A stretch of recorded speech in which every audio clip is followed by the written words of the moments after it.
Hai sahabat OTSKK, berjumpa lagi dengan saya Laras dalam Oksidasi, obrolan terkini seputar standar dan regulasi. Sahabat OTSKK, di episode kali ini kita akan membahas series dari episode ke-28 yang terdahulu membahas terkait data keamanan. Kali ini saya dan narasumber hari ini akan membahas terkait data khasiat. Nah, siapa narasumbernya? Jadi karena kita berbicara terkait data khasiat pada pengajuan kajian obat bahan alam, maka saya mengundang secara langsung Ketua Tim Kajian Obat Bahan Alam, Ibu Wiji Asih. Assalamualaikum Bu Wiji, apa kabar Bu? Waalaikumsalam, kabar sehat. Semoga Laras juga demikian dan teman-teman juga dalam kondisi sehat juga. Iya, syukurlah Bu, saya juga sehat. Semoga teman-teman juga sehat ya. Nah, Bu Wiji, kemarin itu kan Mbak Mia dan Mbak Dewi itu sudah membahas Bu, kalau misalkan kajian itu tuh butuh namanya data keamanan untuk kita lihat.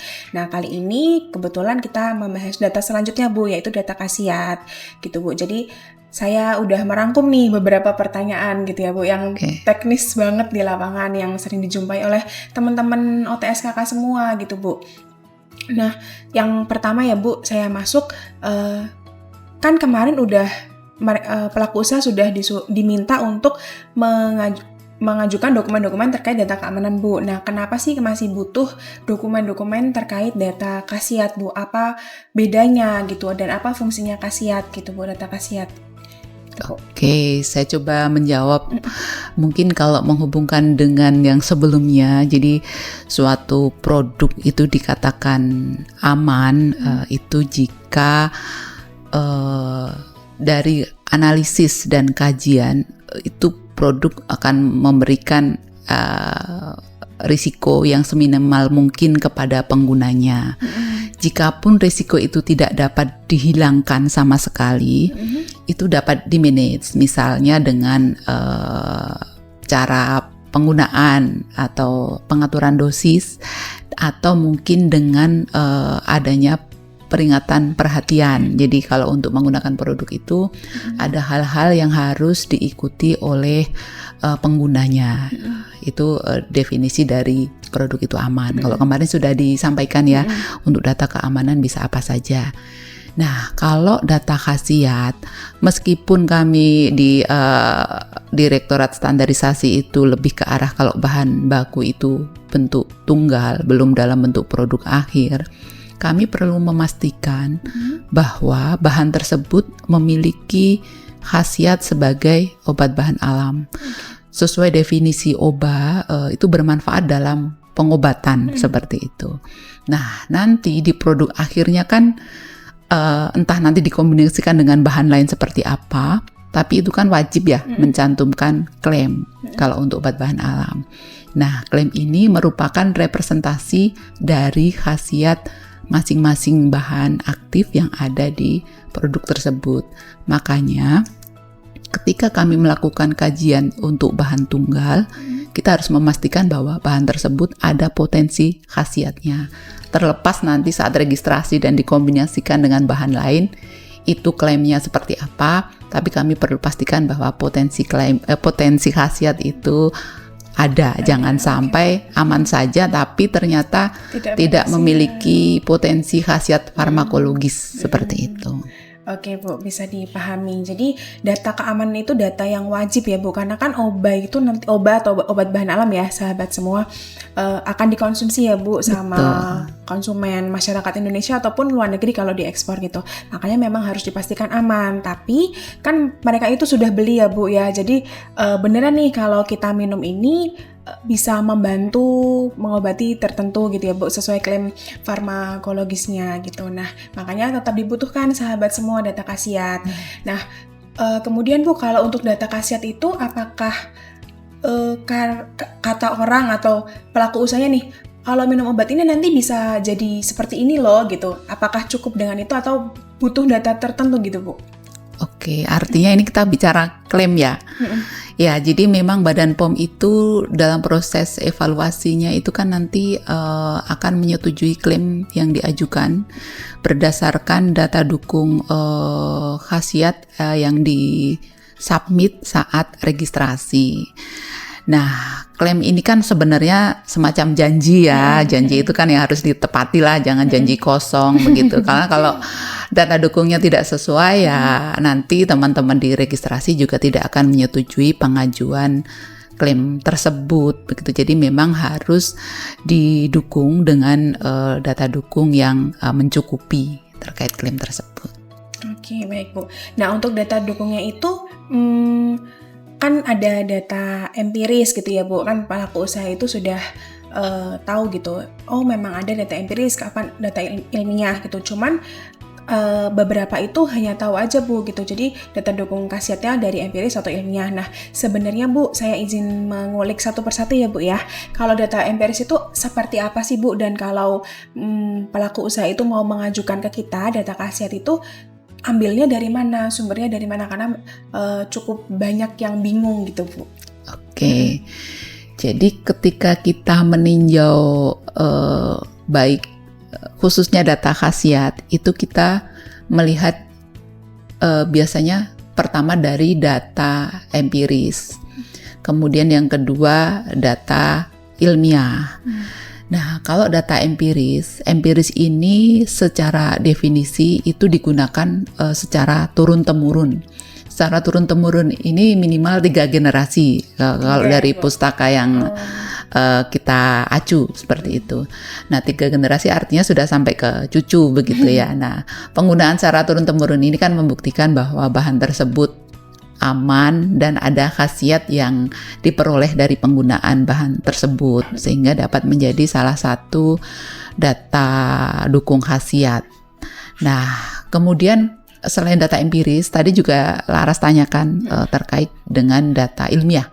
Data ilmiah itu bisa 2 nih, data praklinik dan data klinik. Kalau praklinik itu data uji ke hewan, itu bisa berupa data toksisitas dan data farmakodinamik. Kalau kita bicara data ini merupakan data dukung khasiat ya, kita berarti data farmakodinamik. Kemudian kalau data uji klinik itu data uji ke manusia, seperti itu. Oke Bu, saya izin kesimpulan ya Bu ya. Satu pertanyaan harus ada kesimpulannya gitu Bu. Jadi kalau data empiris itu turun-temurun dan 3 generasi. Jadi nenek, ibu, dan anaknya gitu ya Bu, buat dipastikan gitu. Nah, kemudian kalau uji praklinik itu di hewan uji, kalau uji klinik di manusia gitu ya Bu. Nah, kalau sumbernya tadi Bu, sumbernya empiris bisa ambil di mana, ilmiah itu sumbernya bagaimana gitu, gimana Bu? Oke, kalau kaitannya dengan kajian bahan baru, empiris itu bisa misalnya nanti dicari di naskah kuno seperti misalnya cabai puyang, herbarium Amboinese, atau mungkin serat centini. Kalau di Bali itu juga banyak kitab-kitab yang memuat, kitab-kitab kuno yang memuat data penggunaan obat bahan alam untuk pengobatan, itu juga bisa digunakan. Nah, kemudian kalau uji praklinik atau uji klinik untuk bahan baru itu bisa menggunakan data sekunder. Data sekunder itu artinya yang bersangkutan tidak harus melakukan pengujian sendiri terhadap bahan tersebut. Jika data sekunder itu mendukung, artinya misalnya dia harus spesiesnya sama, kemudian bagian tanaman yang digunakan sama, kemudian juga jenis ekstraksi atau preparasinya itu sama, begitu. Nah, itu bisa digunakan sebagai data dukung uji praklinik.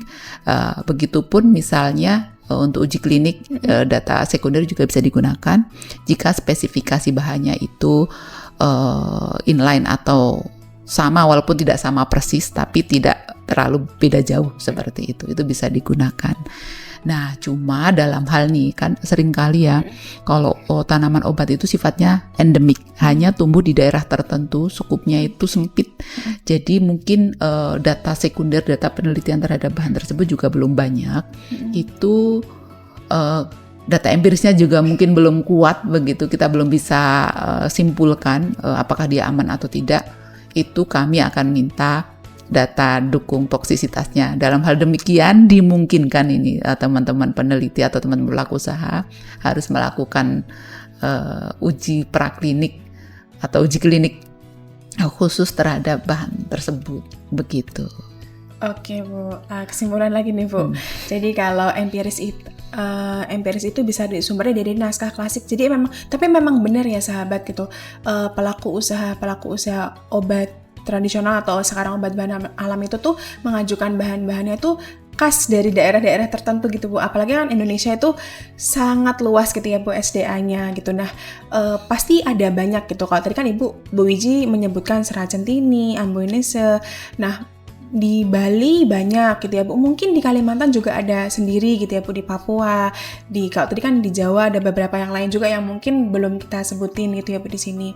Itu bisa ambil dari situ berarti ya Bu ya. Nah, kalau data ilmiah tadi itu dibedakan jadi 2 begitu kan ya Bu. Tuh. Ada UPK uji praklinik dan UK uji klinik. Bisa dari data sekunder maupun dari data primer gitu ya Bu yang mengajukan sendiri gitu Bu. Nah perlu diketahui juga kalau data sekunder itu harus valid spesifik gitu ya Bu, valid dan spesifik gitu ya Bu. Nah kalau cuman saya mau tanya lebih lanjut terkait data primer Bu. Jadi sebenarnya pelaku usaha juga bisa gitu ya menggunakan datanya sendiri gitu Bu. Nah itu bisa langsung misalkan saya ada ide nih, oke bahan ini mau untuk ini, nanti saya melakukan metodologi seperti ini, merancang sendiri gitu. Atau ada prosedur tertentu gitu Bu? Oke, jadi sebenarnya pada prinsipnya suatu data dukung itu bisa digunakan dalam hal data dukung itu valid seperti itu. Nah, salah satu kriteria valid itu jika dia berupa data sekunder kan ya tadi yang ditanyakan. Artinya sumber yang kita acu itu adalah dapat dipercaya. Jika kita mengambil jurnal atau publikasi, maka jurnal tersebut hendaknya memiliki ranking atau reputasi yang baik. Karena kalau jurnalnya itu reputasinya baik, biasanya metode penelitian ataupun bahan yang digunakan dalam penelitian yang dipublish di jurnal tersebut sudah direview oleh ahli di bidangnya. Jadi dapat disimpulkan begitu apa yang tercantum di jurnal tersebut, hasilnya itu bisa dipercaya dan bisa dijadikan bukti khasiat ataupun keamanan seperti itu. Oke Bu, data sekunder harus valid karena itu dipertanggungjawabkan gitu ya Bu. Nah kalau dari data primer Bu, apakah ada prosedur tertentu gitu Bu? Oke, jadi kalau data primer memang sesuai Perbipom nomor 25 tahun 2023 tentang kriteria dan tata laksana registrasi obat bahan alam itu untuk uji praklinik dan uji klinik yang dilaksanakan di Indonesia khususnya untuk keperluan registrasi begitu itu memang harus didaftarkan di Badan POM atau mendapat persetujuan Badan POM. Nah, kenapa sih kok kesannya ribet gitu harus ini belum registrasi final terakhir baru mau neliti kenapa juga harus didaftarkan begitu. Ya, jadi sebenarnya kami mengantisipasi bahwa sesuai prinsip tadi bahwa data dukung tersebut adalah valid dan dapat mendukung klaim yang nantinya diajukan seperti itu ya teman-teman. Jadi saat pengajuan persetujuan pelaksanaan uji praklinik atau uji klinik tersebut ke Badan POM itu nanti teman-teman peneliti atau pelaku usaha harus mencantumkan protokol atau metodologi yang digunakan untuk bahan atau produk tersebut. Nah, nanti klaimnya apa itu biasanya juga juga sekalian direview. Jadi jangan sampai meneliti apa yang diukur nanti klaimnya apa begitu. Walaupun mungkin sebenarnya kalau di kami di OT terkait maksud saya di standarisasi nanti kaitannya dengan data dukung farmakologi itu biasanya sih cukup sekunder ya. Cuma ketika nanti butuh data uji toksisitas ataupun nanti saat produk akhir itu memang harus ada PPUPK atau PPUK tadi sebagai bentuk persetujuan kami bahwa metode yang digunakan sudah valid dan yang akan diukur itu sudah inline dengan klaim yang akan diajukan seperti itu. Jadi tidak ada risiko nanti tiba-tiba teman-teman pelaku usaha menggunakan suatu penelitian yang sudah mengeluarkan uang ke pihak tertentu untuk melakukan penelitian ternyata setelah kami review itu metodologinya bias, itu ada risiko untuk mengulang. Artinya buang duit kan. Sayang ya Bu ya, iya gitu. Oke sahabat, jadi untuk melakukan UPK tadi ya, uji praklinik maupun UK uji klinik itu disetujui dulu dari pihak registrasi ya Bu, Direktorat Registrasi ya Bu, metodologinya agar valid tadi gitu. Nah, PPUPK tadi itu persetujuan pelaksanaan uji praklinik dan PPUK persetujuan pelaksanaan uji klinik gitu. Jadi seperti itu alurnya, harus mendapatkan PPUPK atau PPUK dulu baru melakukan, karena kalau nggak nanti ternyata hasilnya tidak disetujui, eman-eman gitu Bu, saya ya sayang gitu Bu. Nah, tadi Bu Wiji sudah menjelaskan sangat jelas gitu, karena kapan data keamanan, kapan data KASIA, dan tools-toolsnya gitu, empiris seperti apa, kemudian uji praklinik itu tadi ada farmakodinamik, ada toksisitas, kemudian uji klinik ke manusia gitu ya Bu. Nah itu kan kayak tools ABC-nya gitu. Nah pasti sudah sangat mengedukasi sahabat semua nih Bu, cuman kapan Bu kapan pelaku usaha itu tahu harus mengajukan bukti empiris, kapan harus uji data ilmiah gitu Bu, di kondisi seperti apa gitu. Oke. Kalau untuk pengajuan kajian itu kami kan rekomendasinya itu bahwa dia bisa digunakan sebagai bahan aktif OBA. Tapi kami tidak akan mereview, akan menanyakan ini nanti tujuan produknya sebagai kategori apa begitu. Jadi kalau misalnya nih data dukung empirisnya memang nggak ada, tapi data dukung ilmiahnya mencukupi, itu tetap kami rekomendasikan. Tapi balik lagi mungkin teman-teman juga harus memahami bahwa kalau melakukan registrasi itu tujuan kategori produknya kan harus jelas ya. Apakah jamu, obat herbal terstandar atau fitofarmaka. Nah itu data dukungnya lain-lain. Jika memang nanti akan didaftarkan sebagai jamu, pastikan dulu bahwa bahan tersebut memiliki data empiris. Kemudian jika tujuannya adalah OHT, dia harus memiliki data empiris plus data uji praklinik. Kemudian kalau FF itu bisa dia tidak empiris atau bisa empiris tapi harus ada data dukung uji klinik seperti itu. Jadi data dukung ini juga nanti disesuaikan dengan tujuan kategori produk saat registrasi seperti itu. Oke Bu, jadi bisa dibilang kalau pada saat pengajuan kajian kan yang kita lihat tuh bahan itu gitu ya Bu, yang kita lihat potensinya. Nah jadi mau melampirkan empiris aja atau dengan data UPK dan UK-nya tadi, sekunder maupun primer, tapi tetap primer tadi sesuai persetujuan. Nah cuman nanti pada saat mendaftarkan ya Bu kategorinya, kalau jamu dia wajib empiris ya Bu ya, kalau OHT empiris dan uji praklinik, dan kalau FF atau fitofarmaka itu harus sampai ke manusia, uji klinik gitu ya Bu.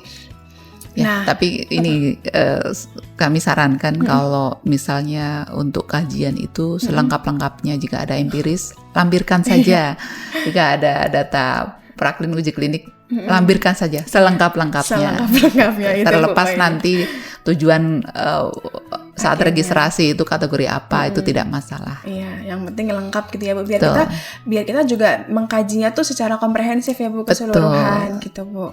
Ya makin lengkap data yang sahabat semua sampaikan, kajian kita juga makin makin mantep gitu untuk disampaikan ke Direktorat Registrasi. Nah terus Bu, last question ya Bu ya, ini beberapa juga ditanyakan gitu, Mbak, Mas, Pak, Bu atau Bu gitu ya. Kan kemarin itu hasil kajian itu kan bisa 2 sahabat, bisa 3 gitu. Jadi bisa diterima, benar-benar diterima, atau diterima dengan syarat begitu ya Bu, dan ditolak gitu dengan alasan atau justifikasi tertentu. Nah cuman yang pertanyaan tuh kan kemarin hasil kajiannya tuh nggak apa-apa diterima gitu Bu, tapi kok pada akhirnya produk kita tetap ditolak ya Bu gitu. Kenapa kayak gitu Bu? Ada juga yang bertanya seperti itu. Oke, mungkin jadi itu proses kajian dan proses registrasi itu memang 2 hal yang berbeda seperti itu. Kalau kita di standarisasi itu biasanya kalau misalnya terkait bahan baru itu bentuk tunggal gitu. Kita tidak akan melihat nanti bentuk sediaannya apa begitu kan, ataupun mungkin nanti dalam kombinasi dengan apa begitu. Jadi kita lebih ke arah sebagai bahan tunggal, dia itu aman, ada potensi khasiat tidak. Jadi rekomendasi kita itu biasanya bahwa bahan A itu bisa kami rekomendasikan sebagai bahan aktif obat, misalnya nih dengan ketentuan maksimal dosis sekian atau harus dilampirkan peringatan perhatian apa. Nah, nanti saat teman-teman meregistrasikan ke Direktorat Registrasi itu biasanya dalam bentuk kombinasi dengan bahan lain. Nah, nanti evaluasi di registrasi itu secara komprehensif meliputi rasionalisasi komposisinya seperti apa, kemudian penandaannya seperti apa, klaim yang diajukan apa. Nah, klaim itu inline nggak dengan data dukungnya seperti itu. Nah, nanti alasan penolakan itu kan macam-macam ya. Nah, itu yang perlu dicermati. Jangan sampai kalau itu tuh langsung inline dengan hasil kajian begitu. Jadi kadang-kadang mungkin nih misalnya di kajian dikatakan bahwa dosisnya itu tidak ada masalah sampai berapapun terkait data dukung. Tapi saat registrasi dalam bentuk kombinasi itu dosisnya itu terlalu kecil dibanding data dukung yang tersedia. Nah, itu biasanya juga ditolak begitu. Jadi dicermati dulu alasan penolakannya itu apa seperti itu, dan itu belum tentu inline atau ada hubungannya dengan hasil kajian seperti itu. Oke Bu, bisa dipahami. Jadi sahabat, hasil kajian kami yang dilakukan oleh Dit Standar OTSKK itu hanya terkait bahan tunggal yang memang belum ada, biasanya belum ada di Asrot gitu ya Bu. Nah, kalaupun kami menyetujui, oke, memang bahan itu memang memiliki potensi gitu Bu, tapi di registrasi itu evaluasinya secara menyeluruh ya Bu, nama produk segala macam, makanya dosis, aturan pakai, PP, peringatan perhatian gitu. Jadi ada banyak sekali kemungkinan alasan ditolak gitu. Jadi harus dicermati baik-baik sahabat semua. Sangat cukup daging ya Bu pembahasan hari ini. Cuman diharapkan, kami berharap, saya dan Bu Wiji berharap dengan adanya oksidasi ini sahabat lebih mantap dalam mempersiapkan data khasiat untuk pengajuan kajian gitu, biar lebih lengkap gitu ya Bu tadi ya Bu fungsinya gitu. Jadi sudah cukup Ibu, saya terima kasih sekali lagi Ibu mau jadi narasumber oksidasi kali ini gitu. Baiklah, akhir kata saya Laras, saya Wiji. Sampai jumpa di oksidasi berikutnya. Dah.